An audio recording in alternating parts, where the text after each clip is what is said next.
Hello, hello, hello. I'm Zed, and we're going to be playing Ghouls and Ghosts now. Surely this game doesn't need a whole lot of introduction. The series is pretty popular for kicking the asses of gamers for decades. Yeah, so this is the second game in the series, and I guess we'll just jump right into it. I don't really have much planned for commentary, sorry for that. But yeah, let's hope we can get ourselves a good time. I'm actually going to reset the game here to make sure I don't get any wonky RNG.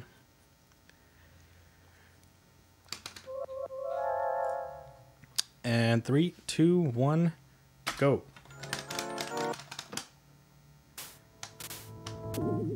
So I think most people are more familiar with the first game of the series, Ghosts and Goblins, probably with the NES incarnate.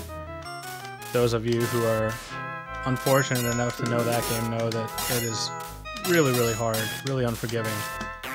And people will probably more fondly remember the sequel to this game, Super Ghouls and Ghosts. This game came in between and isn't really as popular, probably because it was on the arcade and then the Sega Genesis, which was not as popular as the Nintendo consoles. But it's a really great game. It's differentiated from the other two games in that you're able to shoot up and down as Arthur, and it's really fast. Your movement still has to be like really calculated and well considered, but the gameplay in general is a lot faster. Formula's pretty much the same. There's two loops. You're trying to rescue Princess Prin Prin, which honestly is not that much better than Princess. Her real name is Princess Guinevere.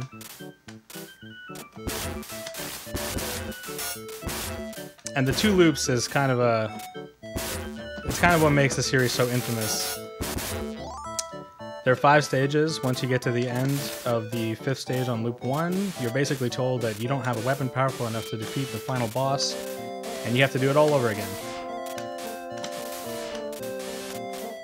So we are going to be playing both loops for this run.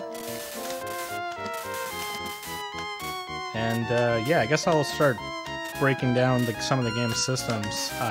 You'll probably notice I'm jumping a lot. This game is kind of like Castlevania in that once you jump, you're committed to that movement. There's no like mid-air jump control. So it probably seems a little silly that I'm jumping all the time, but jumping is slightly faster than walking. And over the course of the run, that adds up to some significant time save. But more importantly, there's a lot of sections of the game where chaining jumps will get you past a particular spawn or something like that. This is Cerberus. There's not a lot of RNG in this boss fight, so it pretty much goes the same way every time.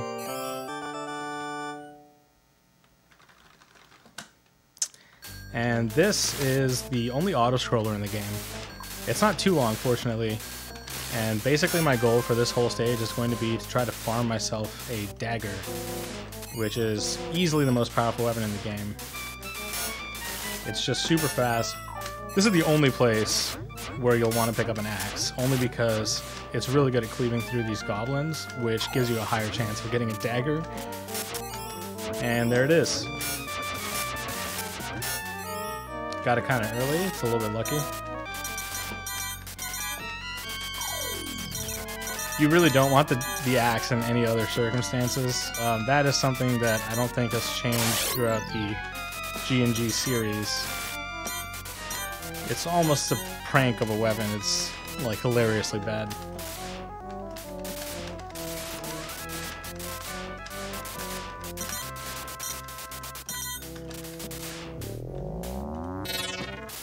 Here's a fun little glitch that happens with the dagger magic and this vertical auto-scroller. Right, so once you have the gold armor, you get to use these magic abilities that vary depending on what weapon you're currently holding. And most of the time they're used against the bosses in the game. And that's kind of another reason why the dagger's so strong. The clone magic just gives you a crazy amount of DPS. This is Gasudo, or Gust, or Krakow. and he's gone.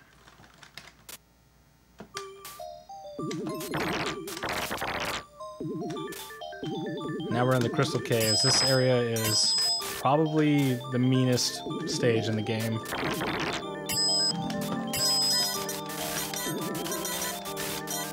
This game is like known for being really unforgiving, but I think most of it is actually super fair as a speed game once you kind of learn what all the enemies can do. But this stage is one of those sections, this section right here actually, the worm tunnel, it's one of those sections where you are liable to just get hit and not really have much of an answer. But thankfully you get 2 hits before you're dead in this game, so it's not too much of a problem usually.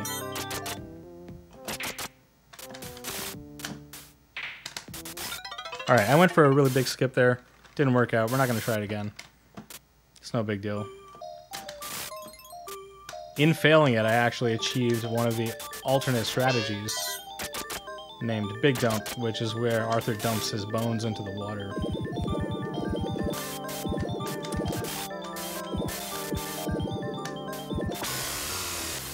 It doesn't save us any time, but it's a fun strat nonetheless.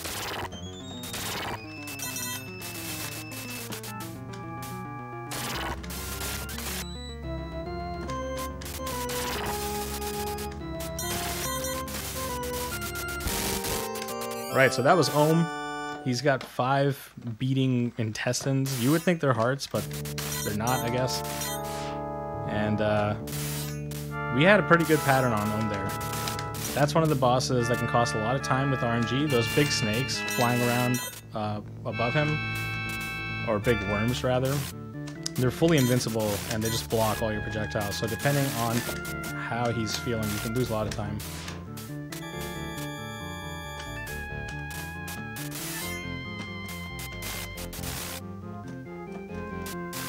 Gonna do a little D-boost here. I'm gonna die here. Partially to get my armor back, but also because of the rank system in this game. A really popular system in a lot of arcade games from the era.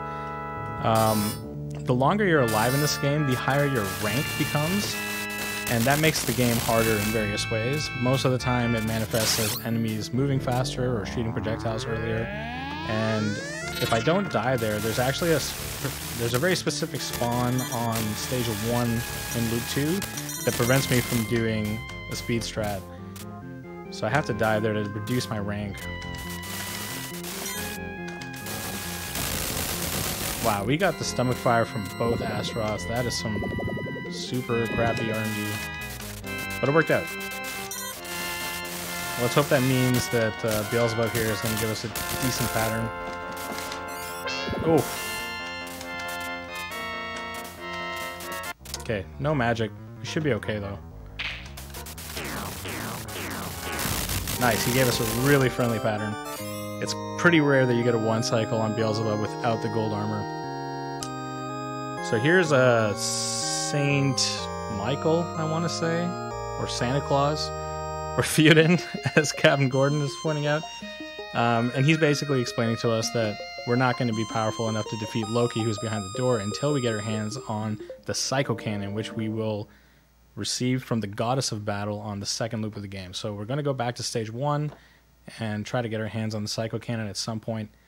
It is available as soon as you're in loop 2, but because of Ohm, the big slug boss, generally we don't grab it in the speedrun until stage 5. It is very powerful. If you played Super Ghouls and Ghosts and used the bracelet in that game, it might seem like a downgrade. This is certainly a downgrade, but we'll make do. Yikes. Okay. We're gonna actually take a death here.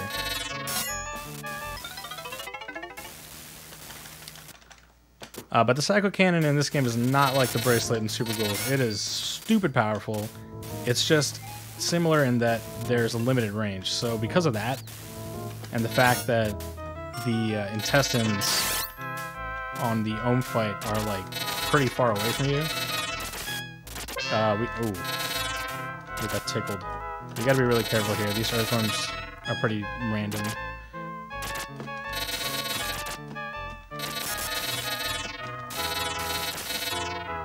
Once we make it up here, we're pretty safe. Yeah, so just pretty much because of Ohm alone, we're not going to grab the Psycho Cannon until the 5th stage. That fight becomes really hard otherwise. So I kind of zoomed past this guy without really talking about him in Loop 1. This is Shielder. I'm assuming he's called Shielder because he rips his own head off and then shields your attacks with it, which doesn't seem like the best strategy. Didn't work out for him there.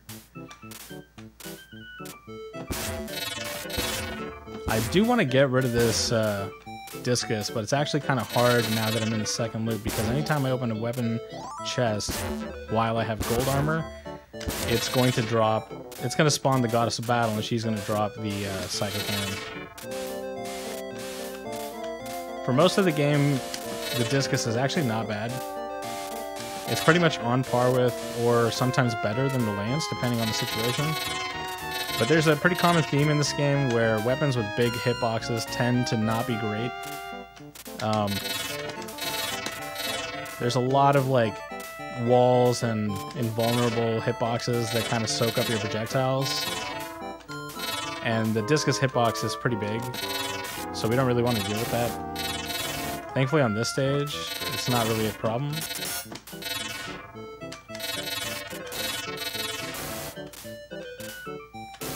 So let's hope we can get it on the next stage.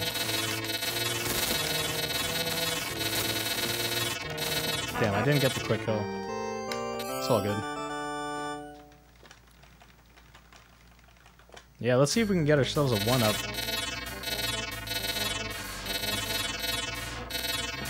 It's a pretty rare draw, but if you do see it, it'll most likely be on this stage. Just because there's so many pots. So we got a Firewater there. Not something we want.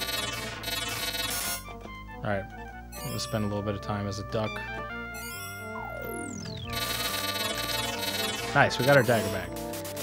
I'm actually not going to pick up the gold armor just in case I manage to lose the dagger again. Because like I said, it's harder to get regular weapons back once I have the gold armor on.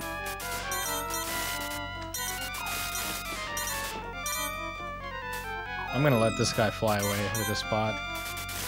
Yeah. That's fine. Getting hit here doesn't really cost us any time or anything. I could stop for this.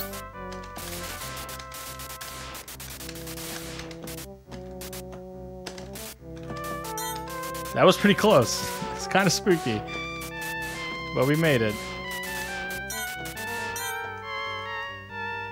Almost got crunched.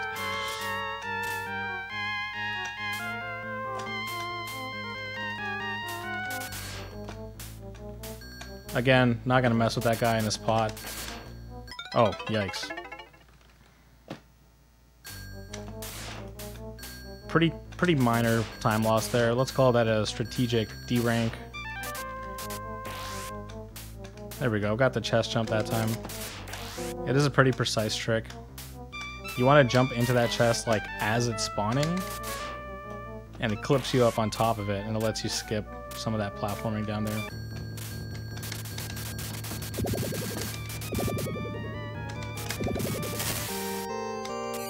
Pseudo goes down pretty easily.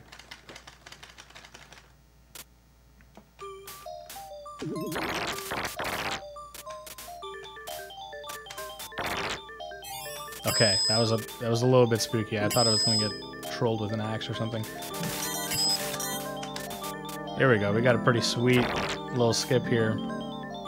That mud demon I killed usually doesn't die that quickly, but when you do kill him that fast, you get to skip all the worms in this section. And it saves quite a bit of time.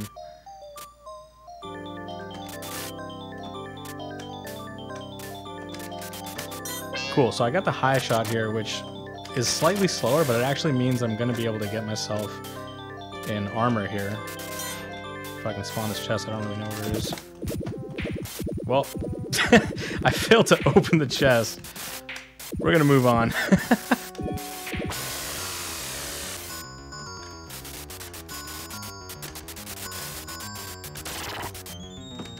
Nice, we got a worm despawn. Hopefully the game doesn't crash. That is something that can and does happen on this stage. There's a lot going on here. Cool, we got 2 friendly ohms. That's pretty nice.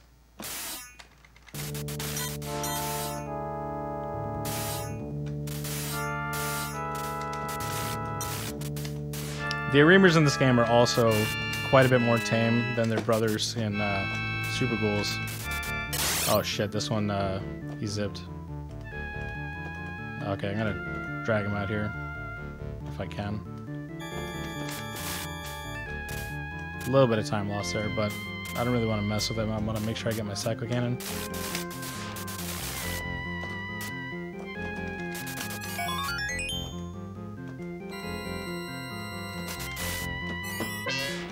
That's fine. Getting hit here is fine. As long as you get the Psycho Cannon, we're pretty much set.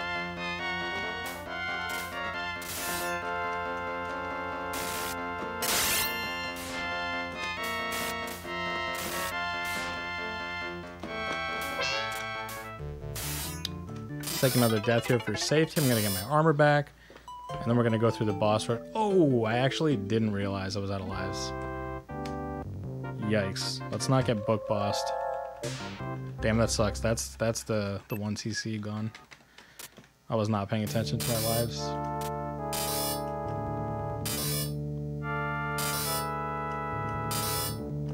I did not have to die there. This is a bit safer, I guess, but yeah, that's a bummer.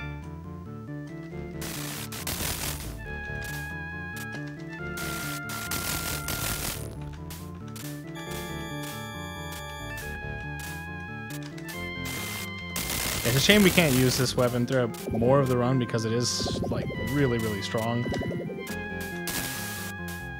When you have the gold armor, it also tears through projectiles, which is really nice. We got a pot drop here at the top of the stairs, and luckily it wasn't a weapon, but if it was, there's a backup chest there. That was a very wonky pattern, but 1 cycle, pretty sweet. And as is the case with pretty much all G&G games, the final boss is kind of a win. And that's time.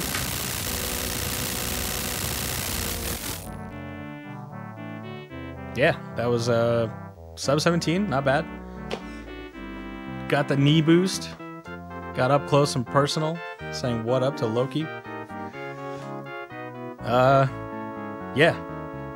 I probably should have prepared a bit more for the commentary. I'm pretty sure a lot of stuff went by with no explanation, but yeah, that's the game. Hope you guys are enjoying the marathon. Hope everyone had a great Halloween, and look forward to more G&G series games to come. Thanks for watching, guys.